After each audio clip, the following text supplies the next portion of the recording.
नमस्कार। आज हम जेम्स क्लियर की जानी मानी किताब एटॉमिक हैबिट्स पर गहराई से बात करने वाले हैं। ये किताब 2018 में आई थी और इसका मूल विचार ये है कि कैसे रोजमर्रा के छोटे छोटे सुधार हमारी जिंदगी में बड़े बदलाव ला सकते हैं। हाँ बिल्कुल, और ये काफी लोकप्रिय भी हुई है इसी वजह से। सही। तो आज हम इसी के मुख्य विचारों, इसकी ताकत, कमजोरियों और ये आज भी कितनी प्रासंगिक है, इस पर बात करेंगे। और ये चर्चा हमारे पास जो स्रोत है उन पर आधारित है। किताब का आधार है व्यवहार बदलने के 4 नियम: संकेत, इच्छा, प्रतिक्रिया, इनाम। क्लियर इन्हें 4 कदमों में बदलते हैं। इसे स्पष्ट बनाओ, आकर्षक बनाओ, आसान बनाओ और संतोषजनक बनाओ। और हाँ, वो रोज 1% बेहतर होने वाली बात पर बहुत जोर देते हैं। हाँ, वो 1% वाली बात काफी दिलचस्प है। क्लियर इसे गणित से भी समझाते हैं कि रोज 1% बेहतर होने का मतलब है साल के अंत तक लगभग 37 गुना सुधार। 37 गुना, ये तो बहुत ज्यादा लगता है। हाँ लगता है। और वो कहते भी हैं, हर बड़ी चीज की शुरुआत छोटी होती है। ये छोटी लगातार कोशिशों की शक्ति दिखाता है। मतलब जैसे कंपाउंडिंग इफेक्ट कहते हैं आदतों का। हाँ, ये सुनने में तो बहुत अच्छा लगता है, लेकिन शायद इसे करना मुश्किल इसलिए होता है क्योंकि हम अक्सर जल्दी नतीजे चाहते हैं, बड़े नतीजे। बिल्कुल। और इसी से जुड़ा एक और अहम मुद्दा जो किताब उठाती है वो है लक्ष्यों के बजाय सिस्टम पर ध्यान देना। हाँ, ये वाला पॉइंट काफी मजबूत है। क्लियर कहते हैं, आप अपने लक्ष्यों के स्तर तक नहीं उठते, आप अपने सिस्टम के स्तर तक गिरते हैं। सही। मतलब सिर्फ ये सोचना काफी नहीं कि क्या हासिल करना है, ज्यादा जरूरी है वो प्रक्रियाएं, वो सिस्टम बनाना जो आपको लगातार सही दिशा में ले जाएं। तो मतलब रोज के रूटीन, प्रक्रियाएं ज्यादा महत्वपूर्ण है मंजिल से। एक तरह से हाँ, क्योंकि अच्छे सिस्टम ही अच्छे नतीजे देते हैं। और ये बात फिर पहचान से जुड़ जाती है। किताब का एक बहुत ही केंद्रीय विचार है पहचान आधारित आदतें बनाना। पहचान आधारित आदतें, इसका क्या मतलब है? इसका मतलब है कि सबसे टिकाऊ बदलाव तब आता है जब कोई आदत हमारी पहचान का, हमारी आत्म छवि का हिस्सा बन जाए। जैसे सिर्फ ये सोचना कि मुझे रोज दौड़ना है के बजाय ये सोचना कि मैं एक धावक हूँ। अच्छा। क्लियर लिखते भी हैं, आपकी पहचान आपकी आदतों से उभरती है। हर क्रिया उस व्यक्ति के प्रकार के लिए एक वोट है जो आप बनना चाहते हैं। वाह, ये तो काफी गहरा है।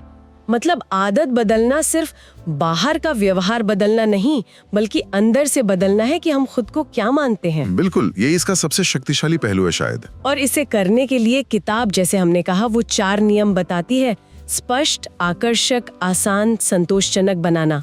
और कुछ ठोस तरकीबें भी हैं, है ना? जैसे हैबिट स्टैकिंग। हाँ, हैबिट स्टैकिंग बहुत प्रैक्टिकल है। मतलब किसी पुरानी जमी हुई आदत के साथ एक नई आदत को जोड़ देना। जैसे उदाहरण दिया जाता है, सुबह कॉफी बनाने के बाद मैं 1 मिनट ध्यान करूंगा। अच्छा, हाँ, ये आसान लगता है क्योंकि एक आदत पहले से ही है। और वो 2 मिनट नियम भी है। हाँ, 2 मिनट नियम, ये नई आदतें शुरू करने के लिए है। आइडिया ये है कि किसी भी नई आदत को इतना छोटा कर दो कि उसे शुरू करने में 2 मिनट से ज्यादा ना लगे। जैसे रोज रात को किताब पढ़नी है के बजाय रोज रात को 1 पन्ना पढ़ना है, ताकि शुरुआत में कोई हिचकिचाहट ना हो। बिल्कुल। एक बार शुरू हो जाए तो फिर आगे बढ़ाना आसान होता है। और किताब माहौल के महत्व पर भी बहुत जोर देती है। हाँ, वो कहते हैं कि प्रेरणा अतिरंजित है, माहौल अक्सर ज्यादा मायने रखता है।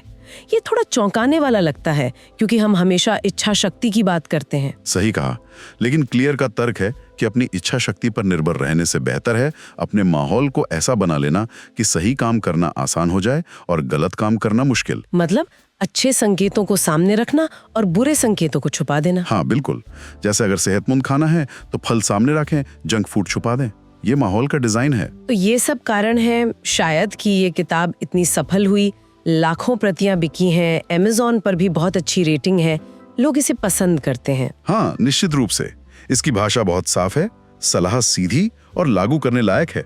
और वो 4 नियमों वाला ढांचा समझना और याद रखना आसान है। लेकिन क्या इसकी कुछ आलोचनाएं भी हैं? हाँ, कुछ हैं। जैसे कुछ आलोचक कहते हैं कि इसमें ज्यादातर विचार एकदम नए नहीं हैं। ये पहले से मौजूद विचारों का एक अच्छा संश्लेषण है, पर कोई मौलिक शोध नहीं। अच्छा। और कुछ लोगों को लगता है कि ये चीजों को थोड़ा जरूरत से ज्यादा सरल बना देती है। जैसे वो 1% सुधार वाला गणित। कुछ मानते हैं कि ये असल जिंदगी में इतना सीधा नहीं होता। और एक और बात, वो माहौल बनाम इच्छा शक्ति वाले मुद्दे पर थोड़ी अस्पष्टता सी लगती है किताब माहौल पर जोर देती है पर साथ ही आत्मनियंत्रण की तकनीकों की भी बात करती है, तो थोड़ा विरोधाभास लगता है। अगर हम इसकी तुलना दूसरी किताबों से करें, जैसे चार्ल्स डुहिक की द पावर ऑफ हैबिट, वो भी काफी मशहूर है। हाँ, द पावर ऑफ हैबिट ज्यादा कहानी आधारित है, उसमें केस स्टडीज ज्यादा हैं, वो विज्ञान में थोड़ा और गहरा जाती है। जबकि क्लियर की किताब एटॉमिक हैबिट्स ज्यादा कैसे करें वाली गाइड है, संक्षिप्त है, एक्शन पर फोकस है और वो 4 कदम वाला ढांचा बहुत स्पष्ट है। और बीजे फॉग की टाइनी हैबिट्स भी काफी मिलती जुलती है, खासकर छोटी आदतों वाले विचार पर। लेकिन फॉग का मॉडल, जिसे बी बाय मैप कहते हैं, वो थोड़ा ज्यादा वैज्ञानिक और निर्देशात्मक लगता है।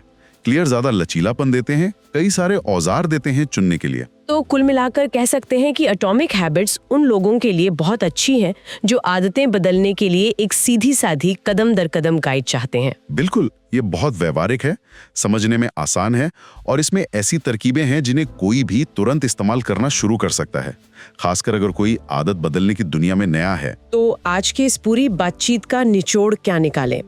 ऐसा लगता है कि एटॉमिक हैबिट्स आदतें बनाने की शुरुआत करने वालों के लिए एक बेहतरीन प्रैक्टिकल टूल किट है।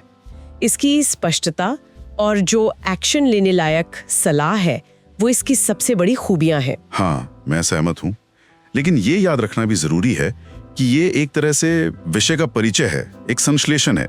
जो लोग इसके पीछे के गहरे मनोविज्ञान या विज्ञान को समझना चाहते हैं, उन्हें शायद और भी किताबें या शोध देखने पड़े। सही। पर इसकी लोकप्रियता ये दिखाती है कि इसके सरल और व्यवहारिक तरीके ने वाकई बहुत सारे लोगों की मदद की है। शुरुआत के लिए ये एक शानदार किताब है। और जाते जाते एक सवाल सोचने के लिए छोड़ जाते हैं।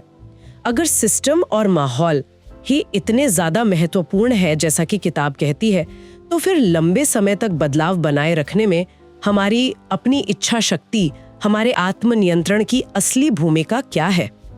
खासकर जब किताब खुद भी आत्मनियंत्रण की बात करती है, इस पर विचार किया जा सकता है।